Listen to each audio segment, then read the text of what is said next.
Actually, nagsimula yung pagre-relic ng guitars as early as the mid-80s. So, apparently, there's this guy named J.W. Black and si Vince Cudetto that started repairing and restoring old guitars in the 80s.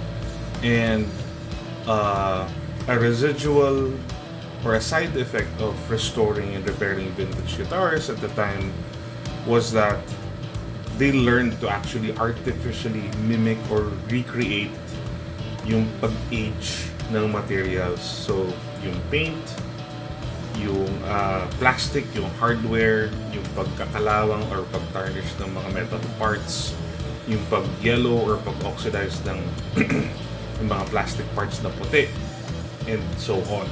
Ngayon, this brings me to a very special guitar that I recently got this year.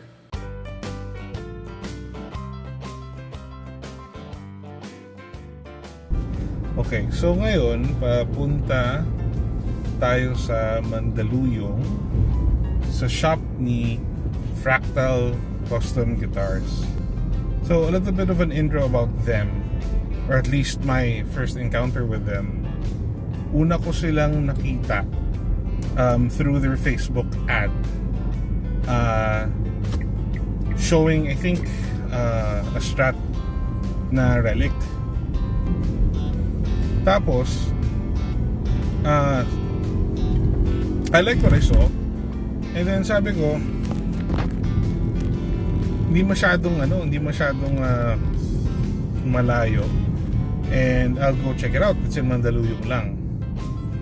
Tapos I did message them asking them about their rates, and they're not bad. So what they offer is total refinishing of your guitar, and then they offer the relic separately. So you can have it packaged na parang, you can have them just refinish your guitar whatever color you want, whatever they have available, and they do have nitro in the offering.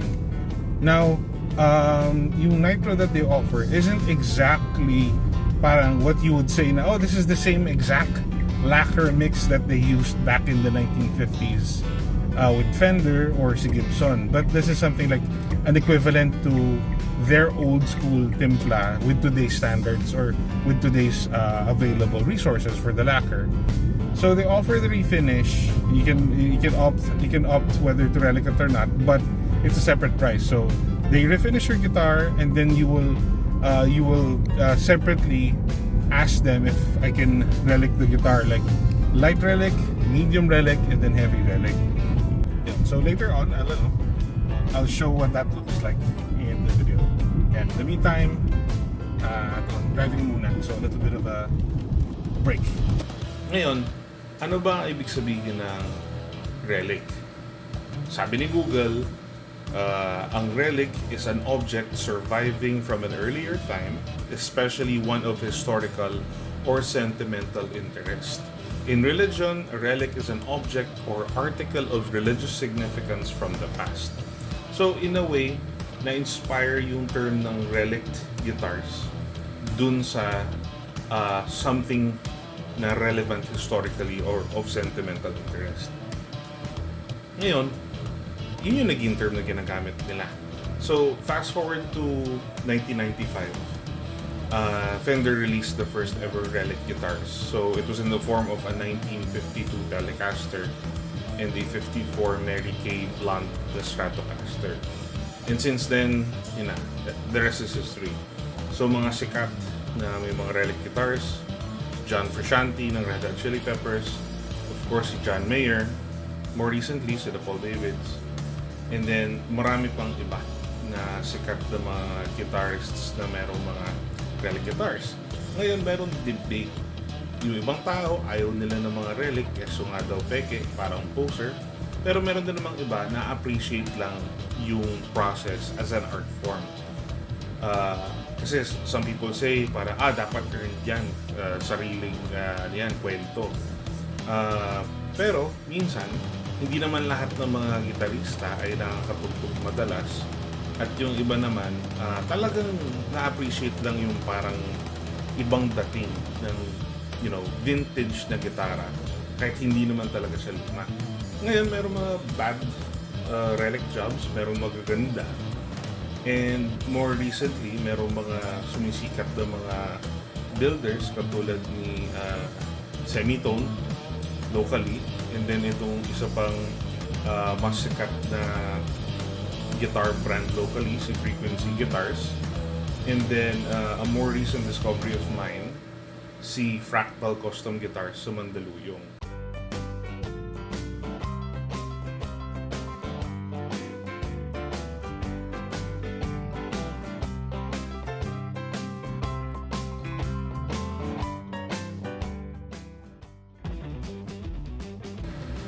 Ngayon, ito yung guitar na yun. So ito, Telecaster Custom 1972. 2016 siya na model. Olympic white, medium relic. And sinabi ko kay Fractal Custom Guitars, gusto ko medium relic na nitrocellulose finish over the burst na original na kulay nito. I don't know, mas gusto ko lang yung may konting ganon na instead of bare wood, meron siyang existing na burst finish sa ilalim. Ayan, papalitan ko lang sa camera. Ayan. So, para sa akin, maganda yung gawa. Very impressive, lalo na in person. On video, hindi siya masyadong pansin. Pero, I've seen Fender Custom Shop. I've seen actual 1950s, 1960s na mga Fender tsaka ng mga Gibson. And I have to say, this is realistic. Maganda yung gawa ni Fractal Custom Guitars. Ayan. So, I'll show some pictures and makita nyo dito, close-up shots ng gitara mismo. Ganda from yung pag-age nyo ng plastics, yung pag-yellow stains ng finish, yung fade nung yellow dun sa medyo mas manipis na mas Olympic white na wala pang oxidation, and then makikita mo yung grain ng wood dun sa burst finish sa ilalim, and then yung mga paint chips and dings, parang meron siyang tunay na kwento. But syempre lahat ito simulated lang kasi hindi naman lahat ng gitara, lalo na yung mga modern na mga guitars, yung kanilang mga finish, polyurethane finish, which is similar na ginagamit sa kotse. So yung mga ganon, kahit anong bangga niyan, minsan malaglag na yan, mabagsak pa yan, hindi siya nadadamage. Unlike yung mga ginagamit nila noong 1950s, 1960s, na ang nitrocellulose lacquer, yung timpla ng paint na yon, hindi talaga siya nagda-dry. So ang tendency nun, very malleable yung paint. So, depende sa temperature, nagka-crack yung finish. Tapos, madali siyang nalulusaw or madali siyang nagfe-fade, tulad nung ginawa dito ni Fractal. So, na-appreciate to ng maraming gitarista all over the world. Kaya ako, dahil wala naman akong pambili ng Fender Custom Shop, ito yung aking next best thing. So, meron akong Fender Telecaster. Tapos pina-finish ko ng nitro cellulose lacquer. Ayan. And going through each part, so yung 3-ply pickguard niya, ang ganda nung pag-age nung white layer niya sa gitna. Match siya dun sa Olympic white na faded na nag-oxidize na yellow.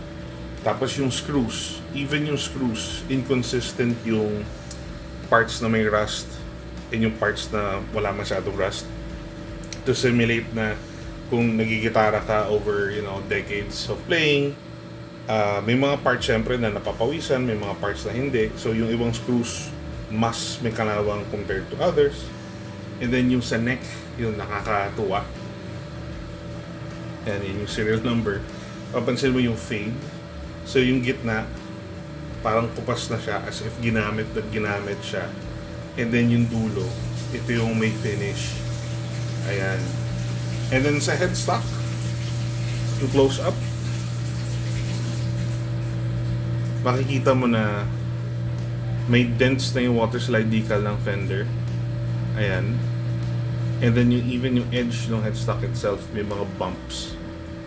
Ayan, all around the headstock, maraming mga bumps and all over the body. Okay, so as I was saying, naubos yung battery ng isang camera, so I'll just use the phone. Ngayon, just for comparison, I'll show the other guitars that are finished in similar paints. Now, first one here, this one is a 2003 Fender Highway 1 USA, natural finish siya na thin skin lacquer. Yung term nila thin skin kasi manipis yung lacquer na ginamit. And they say this is nitrocellulose lacquer. I'm not sure about that. It could be just marketing. This is from the first generation. What they're saying is thin skin siya. But this is the first generation release. In the second generation release, yun daw tutunay na nitrocellulose lacquer.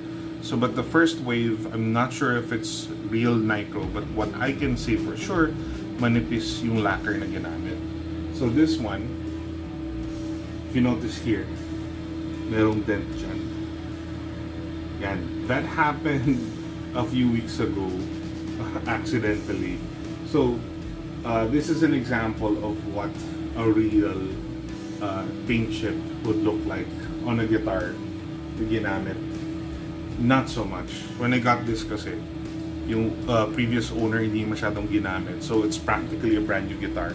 And yung chip na yan, ako na may gawa niyan. Yan. And in the back, meron din siyang konti, maliliit. Just to show to the camera. You know, we have one here. And then we have here, kakasandal sa guitar stand, I guess. Ayan, so meron dun. And then meron din all over the edges of the body. Yan. So manipis siya. Yan. But this is almost natural finish siya. So manipis siya. Tapos if you notice, it's semi-gloss.